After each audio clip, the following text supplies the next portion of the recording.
In 1968 and 69, the Zodiac Killer attacked 7 people in 4 different Northern California locations. His first 3 targets were couples in secluded areas. 2 of these people survived. His last known victim was a taxi driver, killed on October 11, 1969, in San Francisco. During and after his killing spree, Zodiac received attention and spread fear as he shared ciphers, letters, information and threats with authorities and the public. No murder has been officially linked to the Zodiac Killer since October 1969, but the unsolved case continues to fascinate. The Zodiac Killer murdered 5 people in under a year. Though the Zodiac Killer may also be responsible for other crimes, there are the 5 murders and 2 attempted murders officially attributed to him. On December 20, 1968, in Benicia, California, 17-year-old David Faraday and 16-year-old Betty Lou Jensen were shot while parked on a lover's lane during their first date. Police initially had no idea a serial killer was responsible for these deaths. Therefore, the investigation followed more standard steps, such as checking out Jensen's ex-boyfriend. Jensen's best friend later told SF Weekly, "All the detectives thought it had to be because of drugs.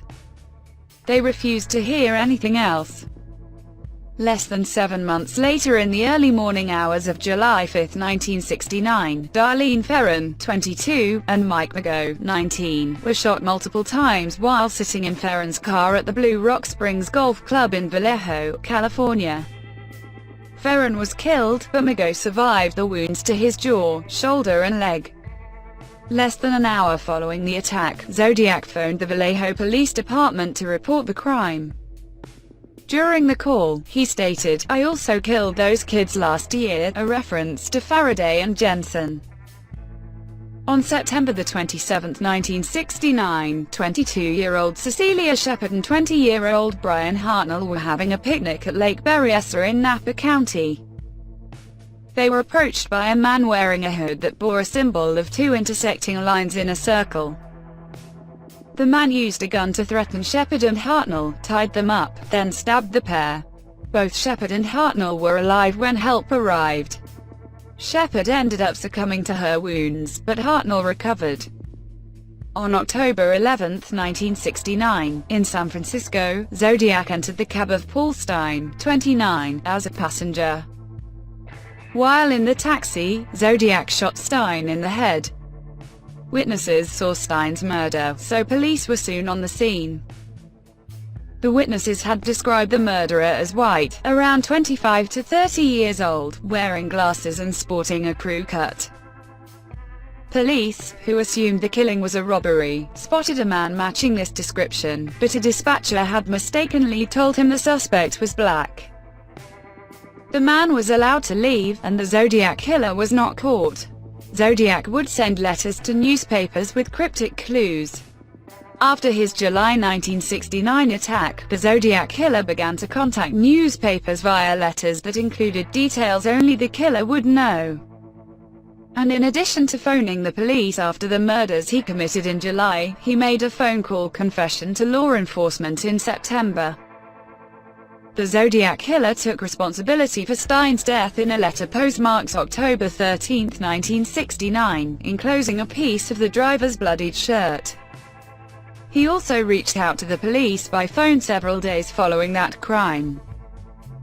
In a letter the San Francisco Examiner received on August 4, 1969, he wrote, "This is the Zodiac speaking," marking his first use of the name Zodiac. That opening salutation would be repeated in many letters. His messages also often included a crosshairs symbol, which resembled the sight on a rifle, the same symbol on the hood worn during his September 1969 attack. Zodiac seemed to enjoy the publicity he received. He took steps to ensure messages were widely shared, such as threatening to go on a kill rampage unless a cipher was printed in the San Francisco Chronicle, then issuing a separate threat to have a cipher published in the San Francisco Examiner. In a letter postmarked November 9, 1969, he taunted his pursuers, saying, "The police shall never catch me, because I have been too clever for them." Of Zodiac's 4 coded messages, a married couple was able to solve the first cipher to reveal that Zodiac had written, among other things, "I like killing people because it is so much fun." Zodiac claimed he'd shared his identity in another coded message. Yet despite decades of trying, no other Zodiac cipher has been officially solved. Zodiac went silent for almost 3 years. The letter Zodiac sent taking responsibility for Stein's murder also declared, "School children make nice targets. I think I shall wipe out a school bus some morning. Just shoot out the front tire plus then pick off the kiddies as they come bouncing out." The threat was published on October 17, 1969, and resulted in heightened fears and a greater police presence. Officers guarded buses, helicopters kept watch from above, and curfews were put into effect in several counties. Some parents opted to keep their children home from school entirely. In 1969, Zodiac was consistently front-page news, while the knowledge that an unhinged serial killer was on the loose terrified the public. People rushed to call tip lines with the slightest information, overwhelming the police.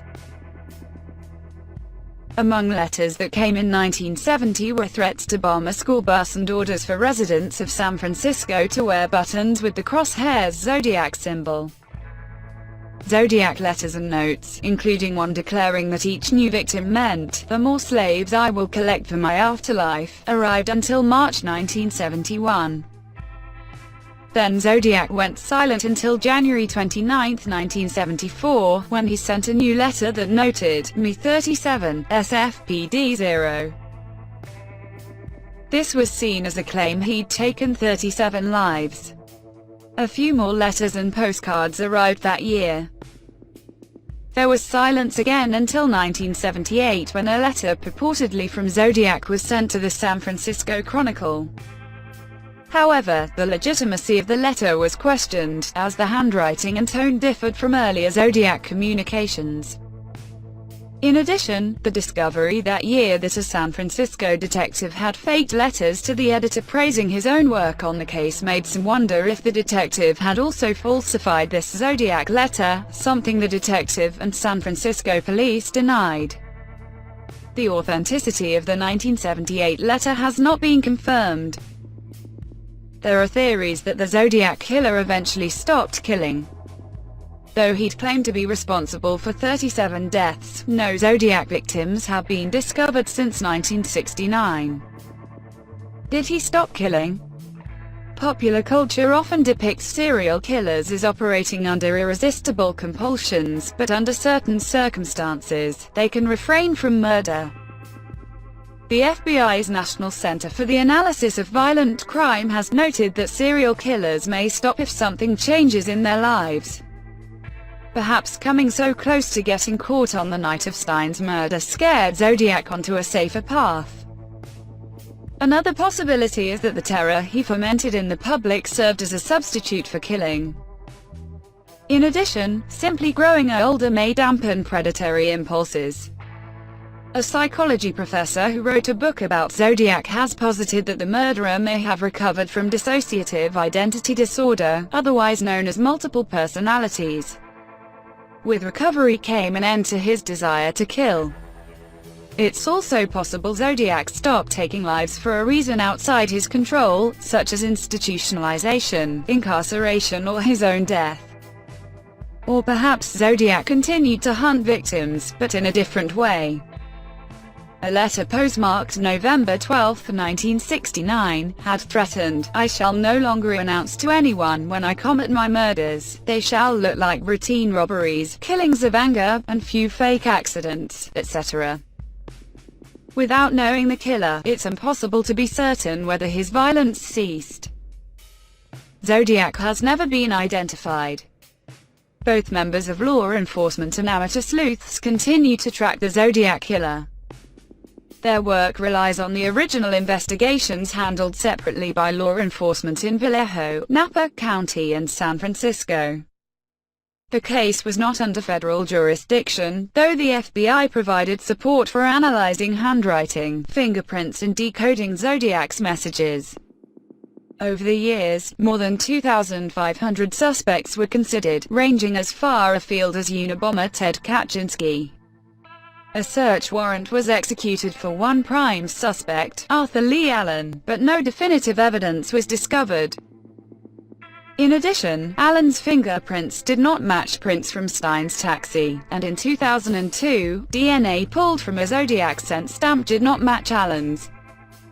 However, the DNA sample was small and the results somewhat inconclusive, plus Allen often had other people lick stamps for him. Today's more advanced DNA techniques offer the tantalizing possibility of a definitive answer regarding who the Zodiac is, or was. But police in the 1960s and 70s had no idea that DNA analysis would arrive on the scene.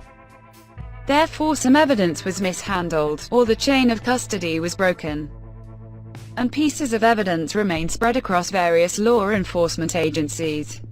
In short, few things are available to analyze. But in 2018, the Vallejo Police Department announced plans to submit some evidence in their possession for up-to-date DNA testing. A full DNA profile would make it possible to search open-source genealogy databases for a match. Another California killer, the Golden State Killer, was apprehended in 2018 thanks to this approach. But in the case of the Zodiac, no results have been reported thus far.